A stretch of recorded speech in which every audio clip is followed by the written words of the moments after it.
Bonjour à tous, je vous souhaite la bienvenue sur la chaîne de Filmin, c'est le singe.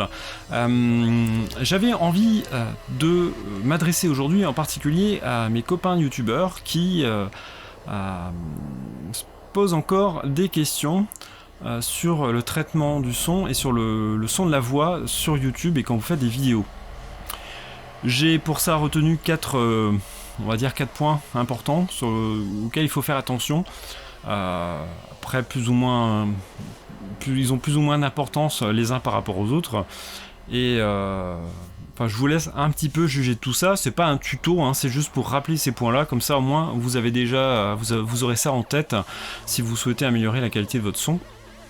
Et mais je reviendrai sur ça peut-être à l'occasion dans une vidéo ultérieure. Mais c'est pas le but. Là, c'est juste déjà de mettre en évidence ces quatre paramètres-là.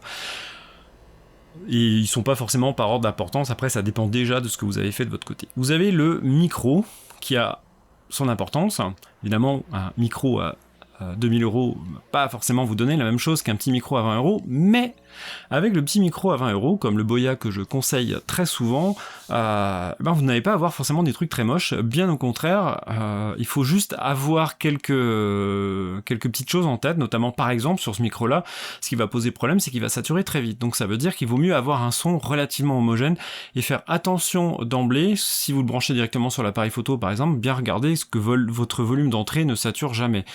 Il faut jamais dépasser un certain seuil. Bon, évidemment, il faut jamais dépasser les 0 dB, ça va de soi, mais il faut vraiment toujours faire attention à ce que, en gros, hein, si vous connaissez vraiment pas ce que ça signifie tout ça, mais il faut jamais dépasser le rouge, quoi. Il faut jamais être dans le rouge. Si vous n'êtes pas dans le rouge et que vous faites attention à être, avoir un volume sonore homogène, vous devriez vous en sortir. Mais le choix du micro va être important. Donc sachez que si vous voulez améliorer les choses, en achetant un bon micro, vous allez améliorer les choses. Et j'apporterai une nuance juste après. Autre paramètre, là par contre très important, c'est l'acoustique de votre pièce. Si vous avez une pièce qui résonne, qui a de l'écho, et si vous avez en plus des bruits de ventilateur, d'ordinateur, des choses comme ça, vous allez avoir un son de bien moins bonne qualité et bien plus difficile à traiter après. Donc là il faut avoir en tête, donc après il y a des solutions, vous trouvez des choses sur internet, hein. Là je vous laisse chercher, parce que c'est pas le but de la vidéo, mais voilà, très clairement faire attention. Bon, si vous avez des vitres déjà, commencez par mettre des rideaux devant, ça va déjà apporter la qualité. Et puis si pas des plafonds trop, enfin bon, je vous laisse chercher, si je rentre dans le détail, il y en a pour 3 quarts d'heure. Ça c'est le deuxième paramètre. Troisième paramètre, il est au premier, donc je dis pas les choses dans l'ordre, mais j'ai parlé de la qualité du micro, mais votre micro, s'il est bon, pour le mettre vraiment en valeur, faut savoir aussi traiter le son une fois que vous avez fait votre enregistrement. Alors il y a des petites clés très simples. Moi j'en ai pris conscience quand j'ai acheté mon NT3, mon Rode NT3, dont je vous ai parlé dans une précédente vidéo, et dont je vous mets le lien de la vidéo en dessous, en description, et si j'y pense, en fiche. Le post-traitement va consister à déjà bien équaliser, c'est-à-dire bien équilibrer les graves, les aigus, etc. Ça va faire beaucoup dans la qualité du son. Je vous mets aussi, si je n'oublie pas toujours, un lien vers une vidéo qui décrit très bien comment le faire sur Audacity.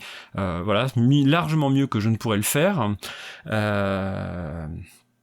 Et donc ça va consister également à rajouter un peu de compression pour jouer aussi sur un bon équilibre du volume sonore, etc. Enlever les petits bruits parasites dans la mesure du possible, etc., etc. Donc ça c'est aussi un troisième point auquel il faut faire attention, le post-traitement du son. Mais c'est simple une fois qu'on a les clés, hein. Ça dit comme ça peut paraître être une montagne, mais voilà, quand vous aurez vu la vidéo qui est en dessous, ça demande quelques étapes, mais ça s'automatise très vite et en 5 minutes c'est fait, hein.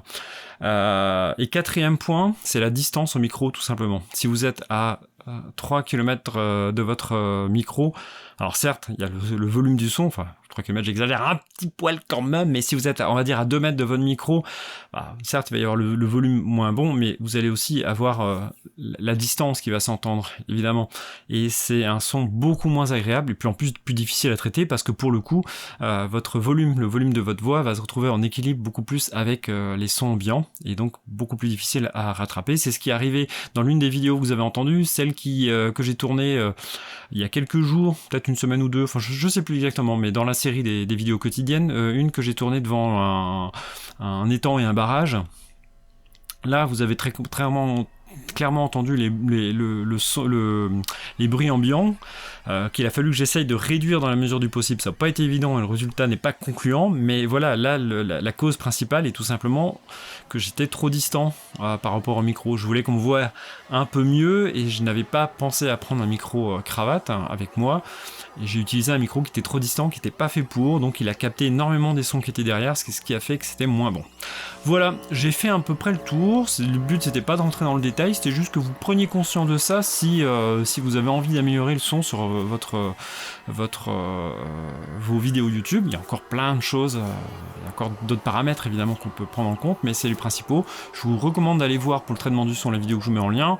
Et puis bon, à l'occasion on approfondira peut-être un peu, mais bon, l'objet de cette chaîne YouTube c'est pas non plus forcément de rentrer dans le détail, mais bon, si jamais ça vous intéresse, pourquoi pas.